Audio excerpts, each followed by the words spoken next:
Power బిఏకి calls ఉన్నాయా, power BA నేర్చుకుంటే job వస్తుందా? ఇప్పుడున్న సిచ్యువేషన్ లో పవర్ బిఏలో ఫస్ట్ మనకి ఒక ఇన్ఫర్మేషన్ మనం తెలుసుకోవాలి.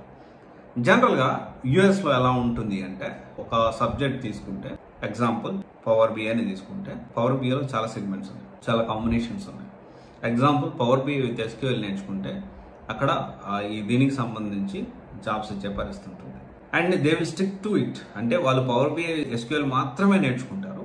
అంటే నేర్చుకోవడం అంటే దానికి సంబంధించిన పని మాత్రమే చేస్తారు వాళ్ళ కంపెనీలో. కానీ ఇండియాలో ఎలా ఉంటుందంటే, పవర్ బిఐ ఎస్క్యూఎల్ నేర్చుకొని నేను ఒకటి వచ్చాను నేనంటే, నేను పవర్ బిఐ ఎస్క్యూఎల్తో పాటు ఏడిఎఫ్ కూడా నేర్చుకున్నాను, ఇంకోటి వస్తాడు. నేను ఏడిఎఫ్తో పాటు ఎంఎస్బిఐ నేర్చుకున్నాను, ఇంకొకటి వస్తాడు.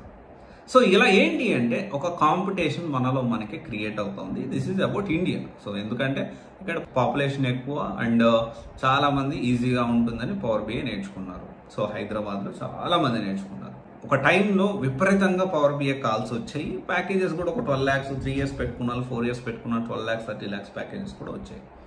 సో ఇప్పుడున్న సిచ్యువేషన్లో నేను లాస్ట్ 2 years నుంచి మాట్లాడితే, మధ్యలో 1-2 సార్లు, 1 నెల 2 నెలలు మాత్రం విపరీతంగా వీటి మీద కాల్స్ వచ్చాయి.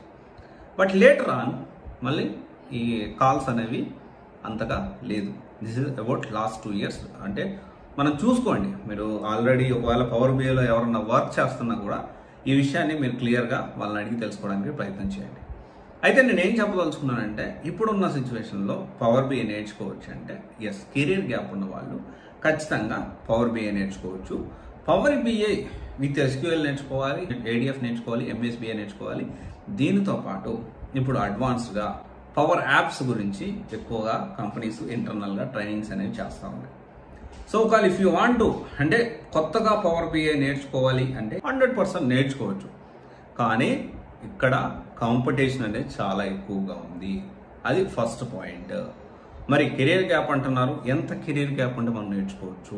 మీకు ఎంత కెరీర్ గ్యాప్ ఉన్నా 3+ వాళ్ళకి, 4+ వాళ్ళకి ఆర్ 5+ వాళ్ళకి కాల్స్ ఉండేదానికి ఛాన్సెస్ ఉన్నాయి. అంటే ఇక్కడ నేను చెప్పదలుచుకుంది ఏంటంటే, పవర్ బిఐ కంప్లీట్గా కాల్స్ లేవని కాదు, అలాగని ఉన్నాయని కాదు, చాలా తక్కువ ఉన్నాయి. అండ్ కాంపిటీషన్ చూసుకుంటే చాలా ఎక్కువ ఉంది. మీరు నేర్చుకోవాలి అంటే అన్ని కాంబినేషన్లో నేర్చుకోవాలి. తర్వాత పవర్ యాప్స్ నేర్చుకోవాల్సిన అవసరం ఎంతైనా ఉంది. అండ్ ఇంకోటి వచ్చేసి ఏంటి అంటే, పవర్ బిఐ నేర్చుకోవడానికి ఈజీగానే ఉంటుంది, కానీ వర్క్ విషయానికి వచ్చేసరికి కొంచెం ఏంటి అంటే అనలిటికల్ స్కిల్స్ కానీ లేకపోతే క్రిటికల్ థింకింగ్ కానీ అన్ని ఇవి చాలా అవసరం. అంటే ఒక బిజినెస్ని అండర్స్టాండ్ చేసుకుని అర్థం చేసుకునే ఆ క్యాపబిలిటీ అనేది చాలా ఉంటుంది. ఆ లైన్ ఆఫ్ బిజినెస్ని అండర్స్టాండ్ చేసుకోగలిగితేనే వీటిల్లో మనము గెటిన్ అయ్యేదానికి ఛాన్స్ ఉంది. అండ్ పవర్ బిఐ బాగా నేర్చుకొని నేను తర్వాత ఫర్దర్గా దీంట్లో వర్క్ చేస్తూ నేను డేటా సైన్స్కి మూవ్ అవ్వచ్చు అంటే ఖచ్చితంగా మూవ్ అవ్వచ్చు. అండ్ పవర్ బిఐలో కోడింగ్ తక్కువ ఉందని నేర్చుకున్నా ఫర్దర్గా మనం గ్రో అవ్వాలి, ముందుకు వెళ్ళాలి, డేటా సైన్స్ మూవ్ అవ్వాలి అంటే ఖచ్చితంగా కోడింగ్ సైడ్ మనం ప్లాన్ చేసుకోవాల్సిన అవసరం ఎంతైనా ఉంది. ఇక్కడ ఏంటి అంటే లేవు ఇన్ ద సెన్స్, దాని ఉద్దేశం ఏంటి అంటే కంప్లీట్గా లేవని కాదు. సో కంపల్సరీ ప్రతి ఒక్క టెక్నాలజీకి ఎన్నో కానీ కాల్స్ ఉంటాయి, ఖచ్చితంగా ఉంటాయి. ఎందుకంటే డెవాప్స్ చూసుకుంటే ఇప్పుడు వద్దు కొన్ని లాగమని చెప్పాను. సో దానికి సంబంధించి డెవాప్స్ కాల్స్ ఉన్నాయి, మీకు తెలుసా?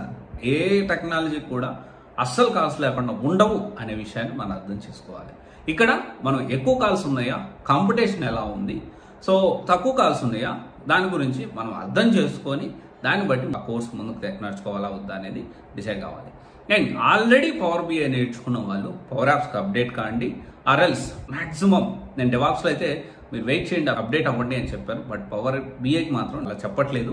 సో ఒకటి అప్డేట్ అవ్వండి, లేదు అంటే కొంచెం త్వరగా మీరు జాబ్లోకి వెళ్ళాలి, కెరీర్ స్టార్ట్ చేయాలి అనుకుంటే వేరే టెక్నాలజీ ఏదైనా స్విచ్ అవ్వడం అనేది కొంచెం మీరు ఆలోచించి దాని గురించి డెసిషన్ తీసుకోండి. డెఫినెట్లీ కొంచెం కష్టమే, బాగా కష్టపడి పవర్ బిఐ నేర్చుకొని ప్రాక్టీస్ చేసి చాలా మంత్స్ టైం దాని మీద ఇన్వెస్ట్ చేసి ఇప్పుడు మీరు మళ్ళీ టెక్నాలజీ మార్చుకోండి అంటున్నారు. ఇది ఎంతవరకు కరెక్ట్ అంటే, బట్ కొన్ని నిర్ణయాలు కఠినం అయినా కానీ తీసుకుంటేనే మన లైఫ్లో కెరీర్లో ముందుకెళ్తామన్న విషయాన్ని మీరు మర్చిపోవద్దు.